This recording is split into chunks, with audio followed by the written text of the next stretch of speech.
ইতিমধ্যে চ্যাম্পিয়ন্স ট্রফির যাত্রা শুরু হয়ে গেছে বাংলাদেশের। গত 13 ফেব্রুয়ারি রাতে এই টুর্নামেন্ট খেলতে দেশ ছাড়ার মাধ্যমে মিশন শুরু হয়েছে নাজমুল হাসান শান্তর দলের।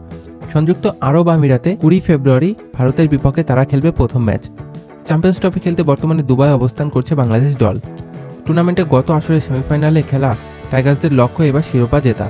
সেই লক্ষ্যে নিজেদের প্রথম ম্যাচে ভারতের বিপক্ষে মাঠে নামবে নাজমুল হাসান শান্তর দল। রোহিত শর্মা ও বিরাট কোহলির দলকে হারাতে পারলে কাজটা বাংলাদেশের জন্য সহজ হয়ে যাবে বলে মনে করেন জাকির আলী অনেক। অন্যদিকে জাতীয় দলকে বিদায় বলে দিয়েছে তামিম। তবে ক্রিকেটের সাথে থাকার ইচ্ছে তামিম ইকবালের। ক্লাব ক্রিকেট ছাড়ার আগে নিজেকে সাংগঠনিক হিসেবে গড়ে তোলার চেষ্টা করেছে জাতীয় দলের সাবেক এই অধিনায়ক। যৌথ বিনিয়োগে গুলশান ক্রিকেট ক্লাব কিনেছে তামিম। অন্যদিকে আইপিএল একসময় নিয়মিত খেলেছেন, তবে গত কয়েক মৌসুম ধরে দল পাচ্ছিল না মুজিবুর রহমান। তবে আল্লাহ মোহাম্মদ গাজনাফারের চোটে মুজিবের ভাগ্য খুলে দিয়েছে। আইপিএল এর দল মুম্বাই ইন্ডিয়ান্সের সঙ্গে চুক্তিবদ্ধ হয়েছে আফগানিস্তানের স্পিনার মুজিবুর রহমান।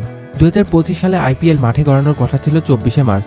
তবে চ্যাম্পিয়ন্স ট্রফি খেলে ক্রিকেটারদের খানিকটা দম ফেরানোর জন্য একটু সময় বাড়িয়ে এক সপ্তাহ পিছিয়ে 21 মার্চ টুর্নামেন্ট শুরু করার দিন ঠিক করেছে বিসিসিআই। তবে চূড়ান্ত দিনক্ষণ সূচি ঘোষণার পর দেখা গেছে আইপিএলে এবার আসর শুরু হবে 22 মার্চ থেকে, আর ফাইনাল অনুষ্ঠিত হবে 25 মে। দুটি ম্যাচ আয়োজন করা হবে কলকাতার ইডেন গার্ডেনে। প্লে অফে বাকি দুই ম্যাচের মধ্যে কোয়ালিফায়ার একটি ম্যাচ হবে 20 মে আর এলিমিনেটর হবে 21 মে।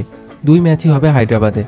এবার আইপিএলে মোট 74টি ম্যাচ অনুষ্ঠিত হবে। টুর্নামেন্ট চলবে 65 দিন বা একদিনে দুইটি ম্যাচ রয়েছে 12 দিন। টুর্নামেন্টের প্রথম ম্যাচে বর্তমান চ্যাম্পিয়ন্স কলকাতা নাইট রাইডার্স মুখোমুখি হবে রয়্যাল চ্যালেঞ্জার ব্যাঙ্গালোর। এবার আইপিএলে গ্রুপ 1-এ খেলবে Kolkata Knight Riders, Royal Challenger Bangalore, Rajasthan Royals, Chennai Super Kings ও পাঞ্জাব কিংস। আর গ্রুপ 2-তে খেলবে Sunrise Hyderabad, Delhi Capitals, Gujarat Tigers, Mumbai Indians ও লখনৌ সুপার জায়ান্টস।